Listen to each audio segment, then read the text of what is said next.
국회는 지금까지 국회법 자구의 얽매에 운영되어 오지 않았습니다.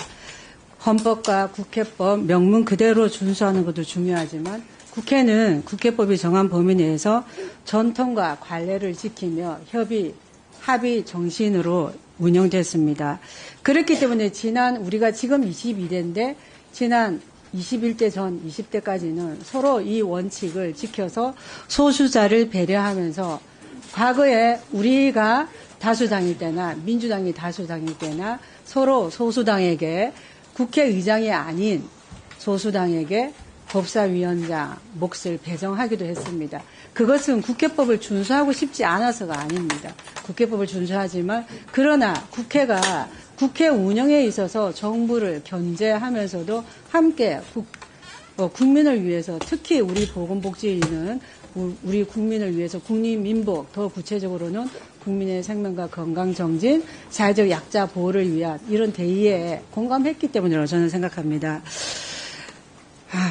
근데 지금 국회는 21대에 이어서 22대도 국회법 자구에 충실하게 운영된다고 했었고 또 오늘 이렇게 청문회라는 이름으로 보건복지위원회가 개최되었는데 사실은 저는 지난 4년 동안 21대에서 보건복지위원 하면서 이렇게 현안 관련해서 청문회를 한 적은 없다고 봅니다. 이런 것이야말로 물론 필요하죠. 상당히 필요합니다. 지금 의료 현장에 여러 어려움이 있고 또 의료진들의 어려움도 있고 특히 우리 국민들이 불안감도 없지 않기 때문에 필요합니다.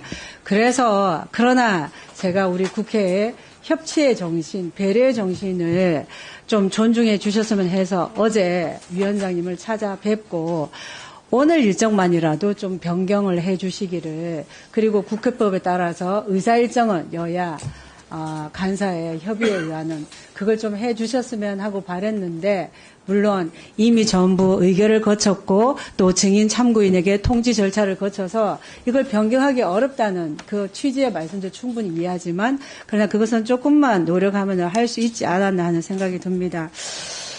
그래서 참 이 소수자의 입장은 참 어렵습니다. 우리 국회 특히 보건복지위원회는 아까 우리 김혜지 의원님 말씀하셨지만 소수자의 목소리를 내고 이 목소리가 우리 다수지만 그 목소리를 헤아려서 우리가 입법과 정책으로 만들어내는 게 우리 보건복지위의 역할입니다. 그래서 아무쪼록 향후에 보건복지위에서만이라도 좀 배려하고 존중했으면 좋겠고 특히나 여기에서 나오는 발언들도 상호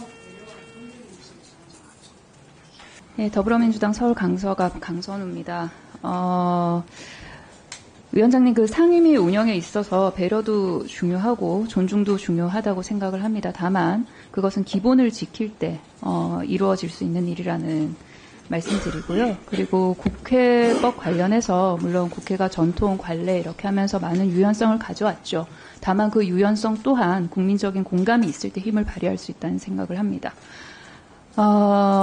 의사 진행 발언은 정말로 의사 진행 관련된 발언으로 이루어졌으면 한다는 말씀 위원장님께 다시 한번 말씀드립니다.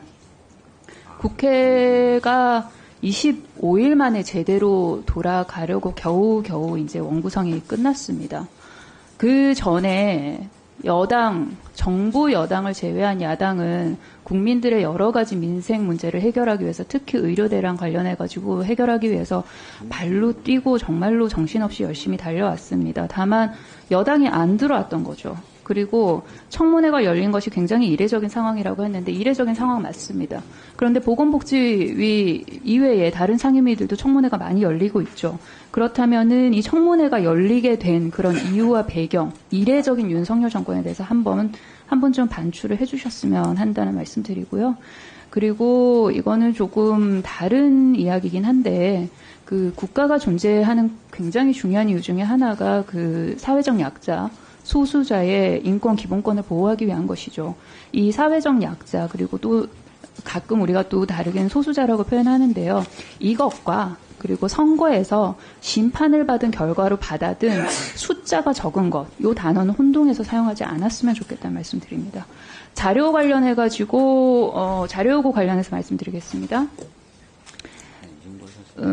국내 40개 대학의 보건복지부에 제출한 수요 조사서 제출해 주시고요.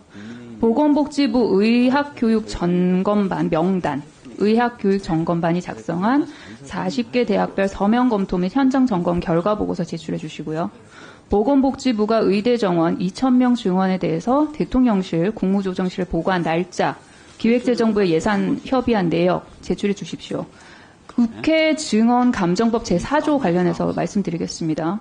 군사, 외교, 대북관계, 국가기밀 관한 사항으로서 그 발표로 말미암아 국가 안위에 중대한 영향을 미치는 경우가 아닌 이상 자료 제출하도록 정하고 있습니다. 이상입니다.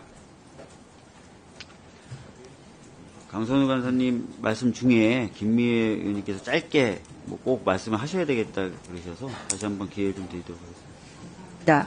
제가 말씀 안 드리고자 했는데, 우리 국민의힘 입장에서 이 얼마나 중요한 현안인데 그거를 위기감이 없겠습니까? 그리고 국민들 생각하면 마음이 너무 아프죠.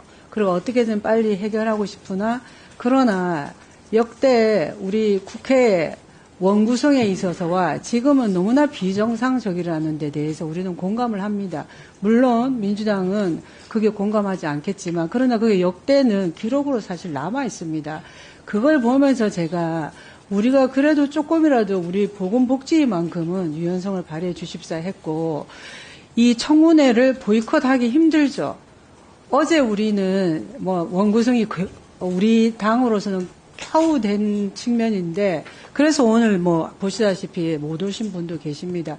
이러한 상황에서 이 중요한 현안에 대해서 가급적이면 야당 간사로서는 우리의 국민의힘 의원들 전원이 참석한 상태에서 특히 초선 의원님들은 첫 번째 질입니다. 본회의장에 가보지도 못하고 이런 것들에 대해서 조금은 배려해 주십사 하고 오늘 이 의사 일정이 양당 간의 협의 없이 이루어졌지만 그런 국회법에 따라서 의결 절차를 밟았고 아까 말씀드린 것처럼 충분히 통지 절차를 마쳤기 때문에 오늘 소중한 시간 내서 오신 증인 참고인들 이분들 사정을 배려 저는 생각을 해서 또 존중하는 거죠. 그래서 정말 마음이 힘들지만 이 자리에 왔습니다. 하시고 싶은 말씀들 많겠지만 그런 점도 조금은 좀 이해를 해 주시고 그 과정에서 오늘 말씀하신 대로 원하시는 대로 이렇게 비상적으로 이례적으로 의료계 관련해서 청문회가 개최되었습니다. 그렇다면 우리 국민의힘 의원들 입장도 조금 헤아려서 그런 부분에 있어서 서로가 발언에 있어서 수위를 좀 조정하시고 그렇게 해주시길 좀 당부드립니다. 네, 어제 김미애 의원님이 저를 찾아오셔서 아주 오랜 시간 동안 여러 말씀을 주셨는데요. 그 과정에서 또 제가 상임위가 이미 의결을 했고 증인 참고인에게 송달이 다 된 상태고 또 의료계를 둘러싼 상황이 매우 비상하기 때문에 진행을 해야 되겠다고 또 말씀을 드렸고 그 부분에 대해서 또 우리 김미애 의원님을 비롯한 국민의힘 의원님들께서 동의해 주셔서 매우 감사하다는 말씀 드리겠습니다. 어찌됐든 오늘 청문회가 열렸고요. 이 청문회를 통해서 아까 안상훈 의원님 말씀하신 대로 여러 좋은 이야기들이 나와서 뭔가 대화의 물꼬도 터지고 해결의 실마리도 찾을 수 있었으면 좋겠습니다. 다 같이 한번 힘을 모아서 오늘 청문회 잘 좀 진행해 봤으면 좋겠습니다.